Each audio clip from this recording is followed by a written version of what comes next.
కొడంగల్ మే సవాల్, హరీష్ రావు శివాల్. కాంగ్రెస్ హామీల అమలుపై కొడంగల్ నియోజకవర్గంలోని ఏ ఊళ్ళోనైనా చర్చకు సిద్ధమన్నారు హరీష్ రావు. తెలంగాణ ముఖ్యమంత్రి కేరళం టూర్పై విమర్శలు గుప్పించారు హరీష్ రావు, కిషన్ రెడ్డి. తెలంగాణలో ఏ ఒక్క హామీని సంపూర్ణంగా అమలు చేయకుండా కేరళం వెళ్లి అబద్ధాలు చెబుతున్నారని ఆగ్రహం వ్యక్తం చేశారు.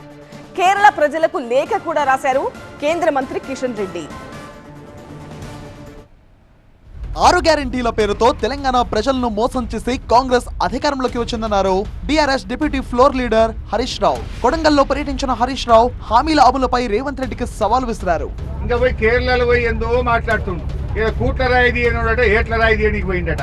తెలంగాణలో ఇచ్చిన హామీలు అమలు చేయలే కానీ ఈయన ముఖానికి ఇంకేందో పోయి కేరళలో పోయి వచ్చిన ఇంగ్లీష్ లో పెద్ద పెద్ద డైలాగులు కొడుతున్నాడు. ఎట్లా ఉందంటే ఇంట్లో ఈగల మోత అంటే కేరళ పోయి పల్లకిలు మోస్తున్నాడు. మలయాళీలు తెలివైన వారన్న హరీష్ రావు రేవంత్ ప్రచారాన్ని వాళ్లు పట్టించుకోరన్నారు. పోదా కొడంగల్కి వస్తావారా? కొడంగల్ ఏ ఊరు కోదామో చెప్పు. 100% రుణమాఫీ అయిన ఊరు ఉందా కొడంగల్? ఏ ఊరు కోదామో రా రేవంత్ రెడ్డి, నీ కొడంగల్లో కూర్చొని మాట్లాడుతున్నా. రేవంత్ మహారాష్ట్రలో ప్రచారం చేస్తే అక్కడ కాంగ్రెస్ ఓడిపోయిందని, కేరళలో కూడా ఓటమి తప్పదన్నారు మాజీ మంత్రి. కేరళ వాళ్ళు నీకంటే తెలివైన వాళ్ళు రేవంత్ రెడ్డి, బాగా చదువుకున్న వాళ్ళు. నువ్వు పోయి చెప్తే నమ్మేరాళ్ళు. కేరళ ప్రజలు అన్ని విషయాలను ఎందుకు గూగుల్లో కొట్టి రాదా బయటకు? గూగుల్లో కొట్టి తెలంగాణలో ఎన్ని గ్యారెంటీలు అమలైనాయి అంటే గూగుల్ చెప్పదా? మహాలక్ష్మి ఎగగొట్టిండు, ఈయన 4000 పింఛన్ ఎగ్గొట్టిండు, రైతు బంధు 3 పంటలకు ఎగ్గొట్టిండు, రుణమాఫీ పావులో చేసి భార్యను ఎగ్గొట్టిండు అని గూగుల్ చూపియదా రేవంత్ రెడ్డి? నువ్వు పోయి కేరళలో చెప్తే నేను నమ్ముతారనుకున్నావు. నువ్వు మహారాష్ట్ర పోయినావు, ఆడ కాంగ్రెస్ ఓడిపోయింది. నువ్వు కేరళ పోయినావు, ఆడ కూడా విక్తుంది. కేరళంలో తెలంగాణ సీఎం ప్రచారంపై సెటైర్లు వేశారు కేంద్ర మంత్రి కిషన్ రెడ్డి.